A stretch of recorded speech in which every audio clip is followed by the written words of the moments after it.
Botir Bo'tga qishlog'i bir inson nomiga qo'yilganini bilarmidingiz? Bilmasangiz bizning sahifamizga obuna bo'lib, videoni oxirigacha ko'rishda davom eting. Biz sizlarga hozir shu joyda tug'ilib o'sgan bir fuqaromizdan shu joy haqida ma'lumot olamiz. Assalomu alaykum. Sizga Botir Bo'tga tarix haqida qisqachagina ma'lumot berib o'tsangiz, tomoshabinlarimiz xursand bo'lishardi. Botir Bo'tga qishlog'i avvalo mana shu biz dadamiz bo'lganlar. Ha, Biz dadamiz bo'lganlar. 1925-yil 1-may kuni tug'ilgan.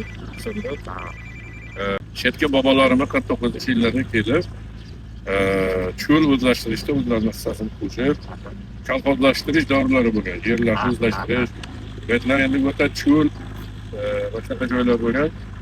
Chetlarga kelib, shu yerlarni o'zlashtirib, qishloq barpo qilib, bitta garbil taxtadan budka yaratilib, budkaga, do'konlarda do'konlarni budka metalga, shu budkaga o'sha konserva mahsulotlari, tushonka, oziq-ovqat mahsulotlari, aholi uchun soatda o'sha yerda cho'l o'zlashtiradigan odamlarga ta'minot qilish maqsadida budkani ochganlar. Botirning budkasiga borib,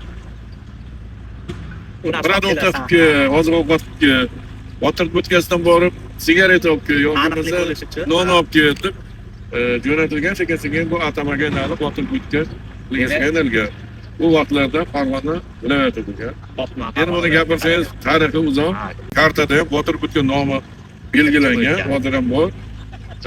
Shu qishloqning nomi ham shu Botir Bo'tga deb ataladi. Tushunarli. Hurmatli yurtdoshlar, mana ko'rdinglaring. Shular biz tarixdan eshitganimizdek xuddi shunaqa voqea bo'lgan ekan. Shu Botirjon degan odam yashab o'tib, shu odam nomlariga qo'yilgan ekan Botir Bo'tga qishlog'i. Siz yana Pop tumanining qaysi qishloqlarini bilasiz? Inson nomiga qo'yilgan qishloqlarni. Bilsangiz kommentariyada yozib keting. Bu videoni Botir Bo'tga tanishishiga jo'natib qo'yasiz. Hurmatli tomoshabinlar, Botir Bo'tgadagi ushbu kranda bilmagan inson bo'lmasa kerak. Bu haqida qiziqarli ma'lumot. Botir Bo'tgaga asos solgan inson 378 metr chuqurlikdan bu suvni kovlab chiqarilgan ekan. Bu suv eng ko'pida qishda qo'lingizni aniqlab qilib yursangiz, qo'lingiz issiq bo'ladi. Yozda shu qadar muzday bo'ladiki, siz tishlaringizni muzlatadigan darajada bo'ladi. Mana hozir qishloq hayvonlar ham kelib shu suvdan bahramand bo'lyapti. Bu odamga savoblar borib turibdi har tomondan.